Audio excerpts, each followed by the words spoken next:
Hello my dear student, how are you? আশা করি তোমরা সবাই ভালো আছো। আল্লাহর অশেষ রহমতে আমিও ভালো আছি। আজকে এই অনলাইন ক্লাসে তোমাদের সামনে উপস্থিত হয়েছে আজকে আবার দ্বিতীয় পত্রে 10ম অধ্যায়ের সেমিকন্ডাক্টর ইলেকট্রনিক্স এর নবম লেকচার নিয়ে। এই লেকচারে আজকে আমাদের থাকবে ক্যারেক্টারিস্টিক্স গ্রাফ অফ ট্রানজিস্টর। আসলে গ্রাফ যে জিনিসটা সেটা হচ্ছে কোনো একটা বৃহৎ জিনিসকে বা কোনো বৃহৎ ডাটা সম্বলিত ঘটনাকে আমরা চিত্রের মাধ্যমে উপস্থাপন করব। তাহলে খুব বৃহৎ কোনো জিনিসকে স্বল্প পরিসরে, অল্প জায়গায়, অল্প কথায়, অল্প লেখার মাধ্যমে প্রকাশ করে আমরা চিত্র উপস্থাপন করি। সেই চিত্রটা হলো আমাদের গ্রাফ। তো একটা ট্রানজিস্টরের চারিত্রিক বৈশিষ্ট্য যেটা, অর্থাৎ NPN transistor, PNP transistor, forward bias, reverse bias, এই সমস্ত ঘটনাগুলোকে যদি আমরা একটা চিত্রের মাধ্যমে উপস্থাপন করতে পারি, একটা রেখার মাধ্যমে উপস্থাপন করতে পারি, তাহলে সেটাকে আমরা বলবো ওই ট্রানজিস্টরের বৈশিষ্ট্য লেখ বা ক্যারেক্টারিস্টিক্স কার্ভ। তো ট্রানজিস্টরের আসলে কি থাকবে? ট্রানজিস্টরের ক্যারেক্টারিস্টিক্সের মধ্যে থাকবে যে কারেন্ট এবং ভোল্টেজ লেখচিত্র। কারেন্ট এবং ভোল্টেজ লেখচিত্র, এর বিভিন্ন জাংশানে যে কারেন্ট প্রবাহিত হয় এবং সেই জাংশানের রেসপেক্টিভ ভোল্টেজের সঙ্গে যে লেখচিত্র তৈরি হবে সেটাই হবে ট্রানজিস্টরের বৈশিষ্ট্য লেখ। তাহলে যেহেতু একটা ট্রানজিস্টরের জাংশান দুইটা, একটা ইনপুট জাংশন, একটা হচ্ছে আউটপুট জাংশন। ইনপুট জাংশনে একটা ভোল্টেজ পাওয়া যায়, আউটপুট জাংশনে একটা ভোল্টেজ পাওয়া যায়। তাহলে ইনপুট জাংশন একটা ক্যারেক্টারিস্টিক্স কার্ভ হবে, আউটপুট জাংশন একটা ক্যারেক্টারিস্টিক্স কার্ভ হবে। তাহলে ইনপুট ক্যারেক্টারিস্টিক গ্রাফ আর আউটপুট ক্যারেক্টারিস্টিক্স কার্ভ। আমরা একটা স্পেসিফিক ট্রানজিস্টর এখানে ব্যবহার করেছি, যে এটা কমন ইমিটার কনফিগারেশন নিয়েছি আমরা, কমন ইমিটার, এবং সেটা হচ্ছে কি এনপিএন ট্রানজিস্টর। বলছি NPN common emitter transistor configuration, এইটা আমরা এখানে ব্যবহার করব। ঠিক আছে? তাহলে কারণ এক একটা ট্রানজিস্টরের বৈশিষ্ট্য লেখ প্রকৃতি একই রকম হবে, কিন্তু মানগুলো তো ভিন্নভাবে বর্ণনা হয়, এই জন্য একটাকে নিয়েই আমাদের এটা বর্ণনা করতে হবে। আর আউটপুট জাংশন বা আউটপুট ক্যারেক্টারিস্টিক্স কার্ভ যেটা হবে সেটা হচ্ছে আউটপুট কারেন্ট এবং আউটপুট ভোল্টেজ নিয়ে যেটা হবে সেটা হবে আমাদের আউটপুট ক্যারেক্টারিস্টিক্স কার্ভ। আমরা এখানে কমন ইমিটার একটা ট্রানজিস্টর নিয়েছি, কমন ইমিটার, এবং সেটা এনপিএন ট্রানজিস্টর। তাহলে এর ইমিটার হবে কি এন টাইপ, বেজ হবে পি টাইপ, কালেক্টর হবে আমাদের এন টাইপ। এটা হলো আমাদের বেজ বি।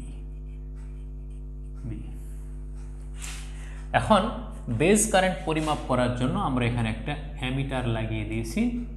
এই অ্যামিটারটা রেঞ্জ হচ্ছে মাইক্রো অ্যাম্পিয়ার রেঞ্জের।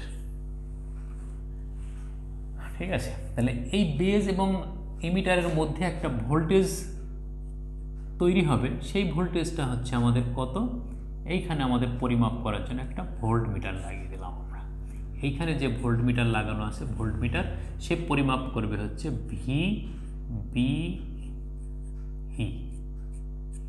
VBE input voltage.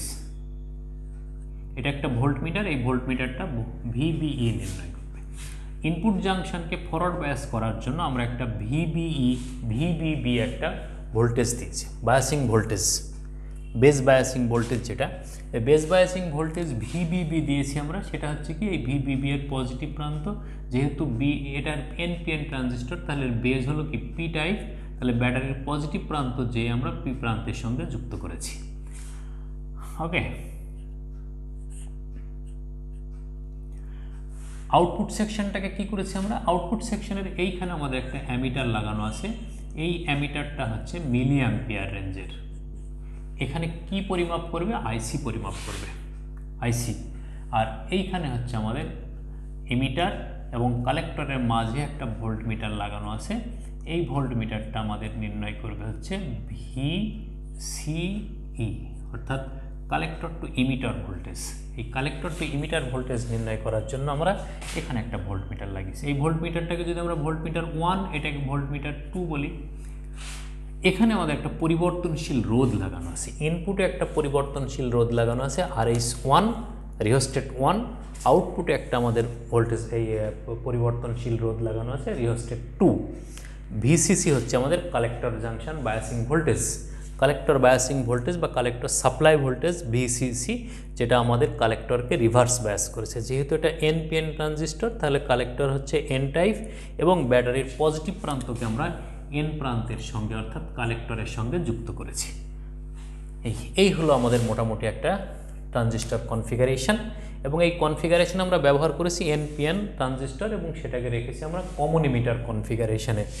তাহলে এর দুই ধরনের গ্রাফ আমরা অঙ্কন করব, একটা হচ্ছে ইনপুট ক্যারেক্টারিস্টিক্স কার্ভ আর একটা হলো আউটপুট ক্যারেক্টারিস্টিক্স কার্ভ। তো চলো, তো ইনপুট ক্যারেক্টারিস্টিক্স কার্ভ করার জন্য বা ট্রানজিস্টরের যে কোনো বৈশিষ্ট্য অঙ্কন করার জন্য অবশ্যই আমাদের ইনপুট জাংশনকে কী করতে হবে, ফরওয়ার্ড বায়াস করতে হবে, আর output junction should be in reverse bias. সেটাই, তাহলে এখানে আমাদের ইনপুটটা কি, বেজ ইমিটার জাংশন, তাহলে base emitter junction should be in forward bias by VBB. এই ভিবিবি এর দ্বারা আমাদের বেজ ইমিটার জাংশনটাকে কি করা হয়েছে, ফরওয়ার্ড বায়াস করা হয়েছে। আর কালেক্টর ইমিটার জাংশন যেটা, collector emitter junction should be in reverse bias. Collector emitter মানে এইটা should be in reverse bias. তাহলে কালেক্টর কি, এন টাইপ, তাহলে ব্যাটারির পজিটিভ ভিসিসি এর পজিটিভ নিজে আমরা হচ্ছে RS2 এর মাধ্যমে হচ্ছে আমরা কালেক্টরের সঙ্গে যুক্ত করেছি, এবং সেটা হবে আমাদের পজিটিভ প্রান্ত নেগেটিভ প্রান্তের সঙ্গে। তাহলে এটা হচ্ছে কি রিভার্স বায়াস। তাহলে এই হলো আমাদের মোটামুটি বায়াসিং। এখন আমাদের যেটা করতে হবে, প্রথমে আমরা ইনপুট সেকশনের গ্রাফটা দেখব, তারপরে হচ্ছে আউটপুট সেকশনের গ্রাফটা দেখব। তাহলে প্রথমে আমাদের কি করতে হবে, যে ভিবি এবং আইবি এর পরিবর্তন লক্ষ্য করতে হবে। এখন ভিবি এবং আইবি এর পরিবর্তন লক্ষ্য করতে গেলে আমাদের ভিসি এর মান কিন্তু ভিবি আইবি এর মানকে নিয়ন্ত্রণ মানে কম বেশি করাই। তাহলে সেই ক্ষেত্রে আমরা যদি ভিসি এর মান একটা নির্দিষ্ট মানে রেখে দিই, ভিসি এর মান RS2 দ্বারা নিয়ন্ত্রণ করে RS2 ঘুরিয়ে আমরা ভিসি এর মান একটা নির্দিষ্ট ভোল্টেজে রেখে দিলাম, সাপোজ 2 ভোল্ট। ভিসি এর মান আমরা প্রথমে রাখলাম, প্রথম আমরা নিলাম VCE সমান 2 ভোল্ট, VCE সমান 2 ভোল্ট নিলাম। তাহলে সেই 2 ভোল্টের কারণে এখন আমরা কি করব, এই ভিবিবি সাপ্লাই দেওয়ার ফলে আইবি পাবো, ভিবি পাবো। তাহলে আইবি এর একটা মান পেলাম, তাহলে 0 অবস্থায় 0। ভিবি এর মান বাড়িয়ে আমরা কত করলাম, ভিবি 0.1 ভোল্ট যখন করছি, ভিবি এর মান এখানে এই মানটা বাড়িয়ে দিলাম আমরা, তখন ভিবি এর মান যখন 0.1 ভোল্ট পেলাম, এই ভিবি এর মান যখন 0.1 ভোল্ট, তখনও কোনো কারেন্ট নেই, সব কিছু হচ্ছে কিন্তু VC2 ভোল্টেজের জন্য। এরপরে দেখলাম আমরা ভিবি এর মান কি, RS1 এর মান বাড়িয়ে ভিবি এর মান বাড়িয়ে দিলাম 0.2 ভোল্ট, কোনো কারেন্ট নেই, বাড়িয়ে দিলাম 0.3 ভোল্ট, কোনো কারেন্ট নেই, 0.4 ভোল্টে এসে দেখা গেল যে 5 মাইক্রো অ্যাম্পিয়ার কারেন্ট পাওয়া যাচ্ছে। এই ট্রানজিস্টরটা অবশ্যই জার্মেনিয়ামের তৈরি, সেমিকন্ডাক্টর যেটা, সেই সেমিকন্ডাক্টর হলো জার্মেনিয়াম। তাহলে এখন দেখা গেল 0.5 ভোল্টের জন্য 10 মাইক্রো অ্যাম্প, 0.6 ভোল্টের জন্য 15 মাইক্রো অ্যাম্পিয়ার, এইভাবে হচ্ছে বাড়তে থাকলো।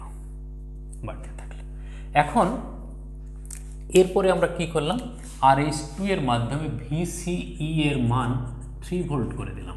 তাহলে VCE যখন 3 ভোল্ট, তখন আমরা ঠিক একই পদ্ধতিতে ভিবি এবং আইবি রেকর্ড করতে গিয়ে দেখা গেল যে এই ভিবি এর মান হয়তো 4 ভোল্ট পর্যন্ত হয়ে যাচ্ছে, তারপরেও তড়িৎ প্রবাহের মান বাড়ছে না, এবং বাড়ার যে রেট, সেই রেটটা দেখা গেল যে কমে যাচ্ছে। ভিবি এর মান অধিক পরিমাণ বাড়ানোর ফলেও আইবি এর মান অপেক্ষাকৃত কম করছে। তার মানে বোঝা যাচ্ছে যে VCE আইবি এর মান কমিয়ে দিচ্ছে। আউটপুট ভোল্টেজ যেটা, অর্থাৎ আউটপুটকে যত আমরা রিভার্স বায়াসিং বাড়াবো, দেখা গেল যে এই আইবি এর মান তত কমে যাচ্ছে, তার মানে ভিসি বেড়ে যাচ্ছে, আইসি বেড়ে যাবে, আইবি কমে যাচ্ছে, তার মানে আইসি বেড়ে যাবে। এইভাবে পরবর্তীতে আরেকবারও যদি আমরা করি VCE সমান 4 ভোল্ট, এটাকে নিয়ে, এই কন্ডিশনটা নিয়ে যদি আমরা একটা গ্রাফ অঙ্কন করি, তাহলে দেখা যাবে যে ভিবি এবং আইবি, এক্স অক্ষে ভিবি এবং ওয়াই অক্ষে আইবি যদি নিয়ে আমরা গ্রাফ অঙ্কন করি, তাহলে দেখা যাবে যে VCE2 এর জন্য আমাদের এই গ্রাফটা পাচ্ছি, VCE 3 ভোল্টের জন্য এটা, VCE 4 ভোল্টের জন্য এটা। তাহলে এইটার থেকে কি বোঝা যাচ্ছে এই গ্রাফটা থেকে, যে VCE এর মান যত বাড়ছে, আইবি এর রেট কিন্তু তত কমে যাচ্ছে, অর্থাৎ ভিবি এর মান বাড়ানোর ফলেও আইবি এর মান খুব ধীর গতিতে বাড়ছে, ধীর গতিতে বাড়ছে। এটা যদি আমরা স্লোপ দেখি, এটার স্লোপ অনেক বেশি হবে, অর্থাৎ রেট অফ চেঞ্জ বেশি। এটা রেট অফ চেঞ্জ এর থেকে কম, এটা রেট অফ চেঞ্জ তার থেকে কম। ঠিক আছে, তাহলে del I C by del I B VB যদি দেখি, তাহলে এইটার সব থেকে বেশি হবে, এটা তার থেকে কম হবে, এটা তার থেকে কম হবে। তাহলে ভিসি এর মান যত বেশি বাড়ানো যাবে, আইবি এর মান তত কম বৃদ্ধি পাবে। ঠিক আছে, এটা হলো আমাদের এই transistor NPN transistor common emitter কনফিগারেশনের জন্য ইনপুট জাংশনের জন্য বৈশিষ্ট্য লেখ। এর কীভাবে করা হলো সেটা আমরা এখানে লিখে দিয়েছি এবং সেই অনুযায়ী এই গ্রাফটা আমরা পেয়েছি। ওকে, তাহলে এটা হলো আমাদের ইনপুট সেকশনের জন্য গ্রাফ। এখন আমাদের দেখতে হবে আউটপুট সেকশনের গ্রাফটা কেমন হয়।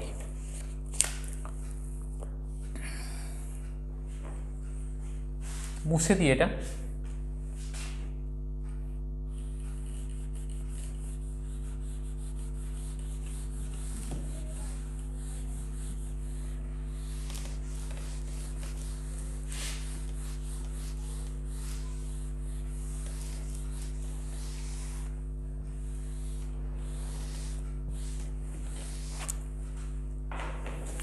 তো আউটপুট গ্রাফ কিভাবে, আইসি ও ভিসি এর মধ্যে লেখচিত্র এবং আইবি এর ধ্রুব মানের জন্য, আইবি এর নির্দিষ্ট মানের জন্য আইসি এবং ভিসি এর মধ্যে যে লেখচিত্র, সেই লেখচিত্রটাকে আমরা বলবো হচ্ছে আউটপুট লেখচিত্র। আইসি এবং ভিসি এর মধ্যে লেখচিত্র, এবং সেটা হবে কি at constant IB, at constant IB. তাহলে আইবি এর মান নির্দিষ্ট, 1 নম্বর শর্ত। তাহলে কি করব আমরা, RH1 এর মাধ্যমে আইবি এর মান নির্দিষ্ট করব। RH1 এর মাধ্যমে RH1 পরিবর্তন করে আইবি এর মান নির্দিষ্ট করব। আইবি এর মান এত, তারপরে এত, তারপরে এত, এইভাবে আমরা নির্দিষ্ট মান বৃদ্ধি করব।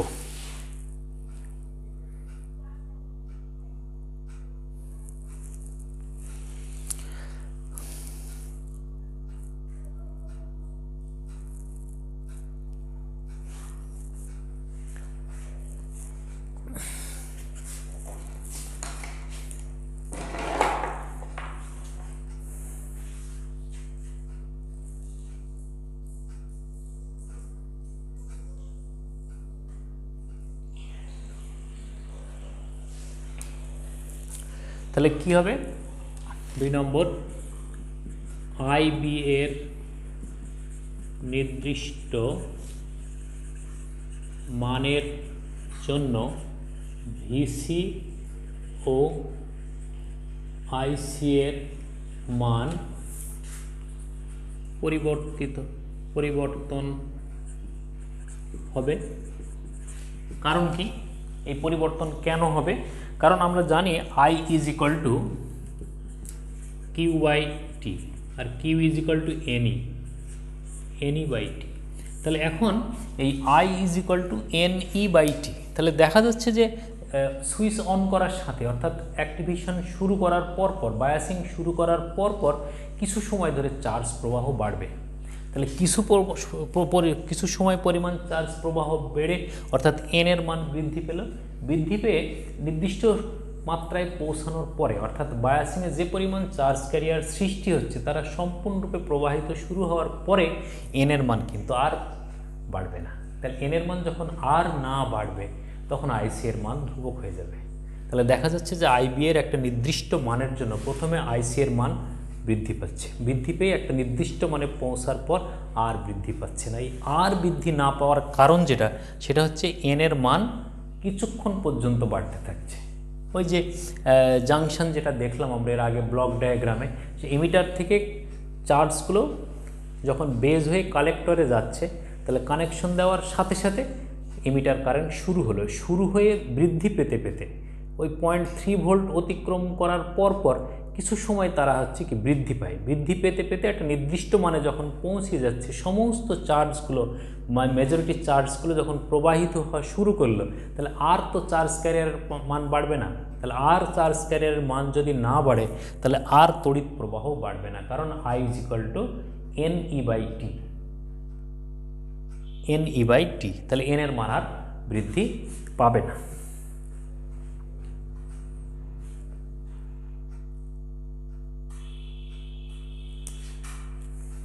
তাহলে এখান থেকে কি বোঝা যাচ্ছে?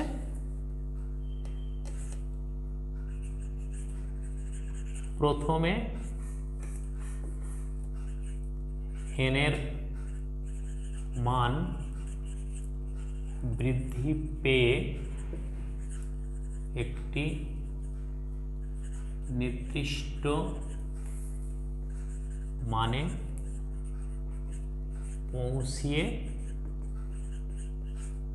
ধ্রুব হয়ে যায়, যার কারণে আর IC এর মান কোনো পরিবর্তন ঘটে না। ফলে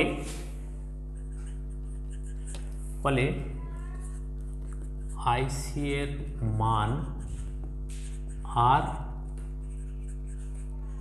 বৃদ্ধি পায় না। এই অংশটুকু আমরা গ্রাফে গেলে আরেকটু ভালো করে বুঝতে পারবো। এই অংশ যখন আমরা গ্রাফ অঙ্কন করব তখন এটার থেকে আরও ভালোভাবে বুঝতে পারবো।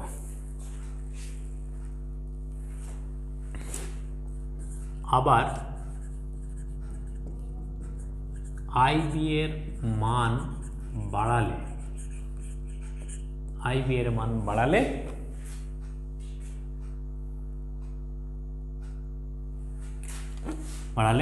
IC এর মান বৃদ্ধি পায়।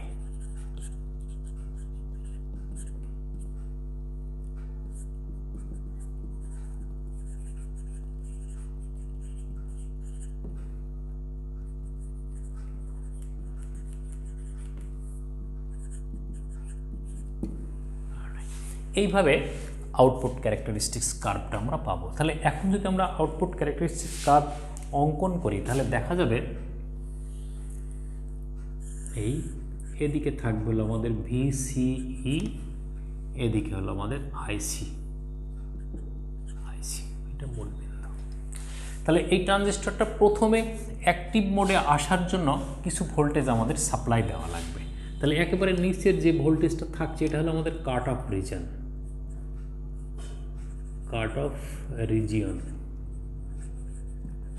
এটা কাট অফ রিজিয়ন।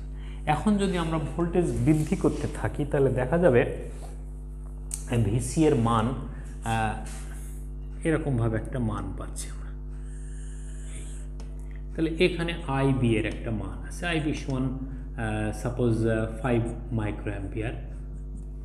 এই তাহলে এখানে আমাদের VC এর একটা মান পেলাম, VC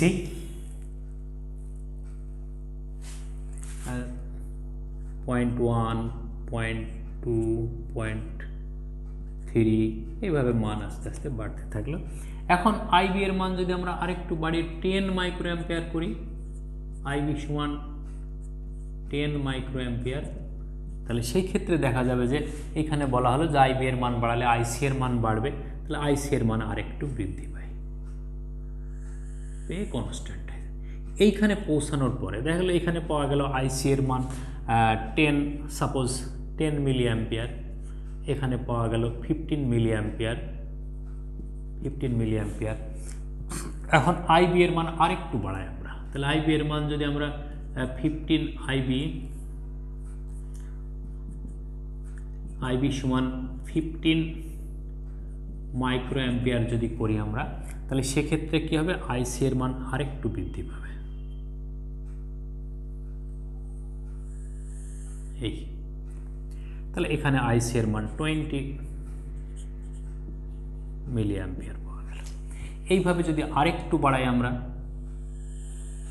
দেখা গেল এখানে IB সমান হচ্ছে 20 মাইক্রোঅ্যাম্পিয়ার, IC এর মান তখন হচ্ছে 25 মিলিঅ্যাম্পিয়ার। তাহলে এই যে অংশটা সৃষ্টি হচ্ছে, এই আইসি আস্তে আস্তে আস্তে আস্তে বৃদ্ধি পেতে থাকছে, এইটাকে বলা হয় স্যাচুরেশন রিজিয়ন।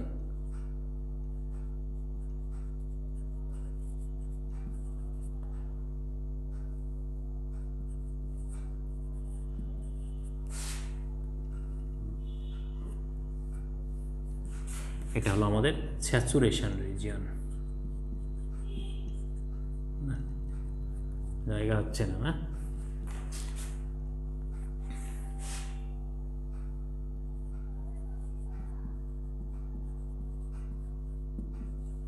স্যাচুরেশন। আর এই অংশ যেটা থাকছে এইটা হলো আমাদের অ্যাক্টিভ রিজিয়ন।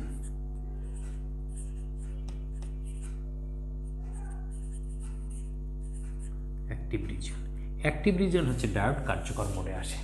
তাহলে এইটা হচ্ছে আমাদের আউটপুট জাংশনের ক্যারেক্টারিস্টিক্স কার্ভ। তাহলে আউটপুট রিজিয়নের ক্যারেক্টারিস্টিক্স কার্ভ হলো এইটা। তাহলে দেখা যাচ্ছে আইবি দ্বারা আমরা কিন্তু আইসি এর মান নিয়ন্ত্রণ করছি, আইবি দ্বারা আইসি এর মান নিয়ন্ত্রণ করা হচ্ছে। Output voltage controlled by input current IB. ঠিক আছে, তাহলে এইভাবে আমরা হচ্ছে আউটপুট ক্যারেক্টারিস্টিক্স কার্ভের বৈশিষ্ট্য বা লেখচিত্র দেখতে পেলাম। এখন আউটপুটের রেজিস্ট্যান্স কত হবে, এখান থেকে যদি আমরা দেখি যে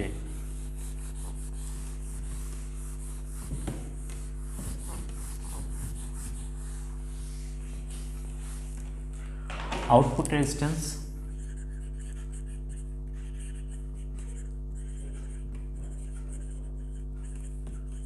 এইটা সমান তাহলে কত হবে, del VCE divided by del IC at constant IB. IB এর নির্দিষ্ট মানের জন্য ভিসিই এবং আইসি এর যে অনুপাত, সেই অনুপাতটাকে বলা হবে আউটপুট রেজিস্ট্যান্স। Output resistance.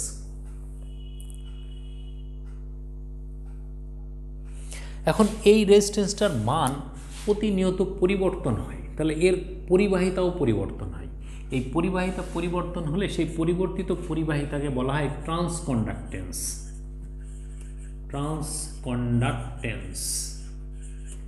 ট্রান্সকন্ডাক্টেন্স সমান হচ্ছে del IC by del I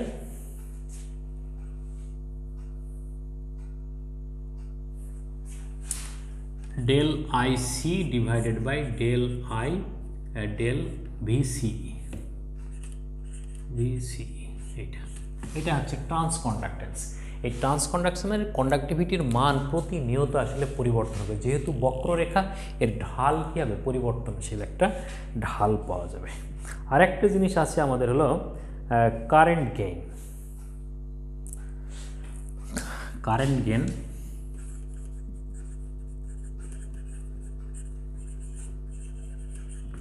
public current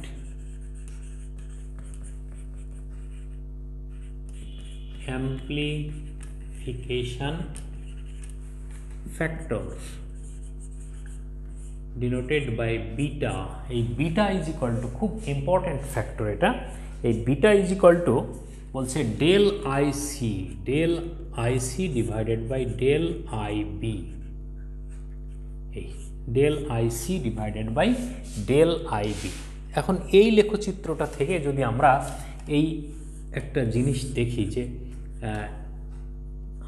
এইটা যে আমরা আইসি এবং আইবি এর মধ্যে যদি আমরা গ্রাফ দেখি, তাহলে আইবি দ্বারা আইসি এর মান কিন্তু নিয়ন্ত্রিত হচ্ছে। তাহলে এই দিকে যদি আমরা আইবি আর এদিকে যদি আমরা আইসি নিই, তাহলে এই অবস্থায় যদি একটা গ্রাফ অঙ্কন করি, তাহলে দেখা যাচ্ছে যে আইবি এর মান যত বাড়ছে আইসি এর মান তত বৃদ্ধি পাচ্ছে। তাহলে মূল বিন্দুগামী সরল রেখা একটা লেখচিত্র পাওয়া যাবে। এইখানে থেকে যদি আমরা এর কারেন্ট অ্যাম্পলিফিকেশন ফ্যাক্টর দেখতে চাই, তাহলে এইটা হলো এর বিটা।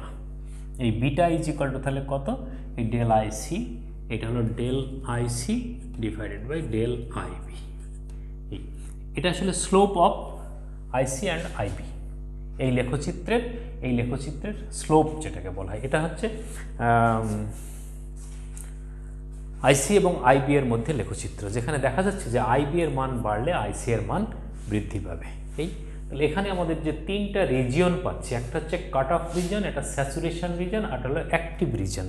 কাট অফ রিজনে এ হচ্ছে অ্যাক্টিভ মোডে যায় না, কোনো তড়িৎ প্রবাহিত হয় না। তড়িৎ প্রবাহ শুরু হয় যখন, বাড়তে থাকে যখন, পরিবর্তিত হয় যে অংশটা, সেই পরিবর্তিত অংশটা হচ্ছে স্যাচুরেশন। আর পরিবর্তিত হয়ে যখন একটা কনস্ট্যান্ট লেভেলে পৌঁছায়, সেই কনস্ট্যান্ট লেভেলটা হচ্ছে আমাদের অ্যাক্টিভ রিজন। সেইটাই আসলে আমাদের কার্যকর অংশ। তো এই হলো আমাদের মোটামুটি ট্রানজিস্টরের ক্যারেক্টারিস্টিক্স কার্ভ, ক্যারেক্টার ভালো। তো এই ক্যারেক্টারিস্টিক্স কার্ভ আমাদের ট্রানজিস্টরকে বুঝতে আরেকটু সহযোগিতা করবে। তো তোমরা এগুলো দেখবে, পড়বে, ভালো করে বুঝবে, এর অন্তর্নিহিত অংশটুকু বুঝবে যে ফিজিক্স অফ দি ট্রানজিস্টর কী, মুখস্থ করে না, বুঝতে হবে। এবং এই বোঝার জন্য যদি তোমরা আমার এই লেকচারগুলোকে ধারাবাহিকভাবে প্রথম থেকে দেখে আসো, তাহলে আমার মনে হয় কোনো জায়গায় আর বুঝতে সমস্যা থাকবে না। তো আশা করি তোমরা বুঝবে, আরও ভালো করে বুঝবে, জানবে। কোনো সমস্যা হলে আমাকে নক করবে। আর কোনো ত্রুটি বিচ্যুতি চোখে পড়লে অবশ্যই কমেন্টসের মাধ্যমে জানাবে। তোমরা ভালো থাকো, সুস্থ থাকো, এই কামনায়। আল্লাহ হাফেজ।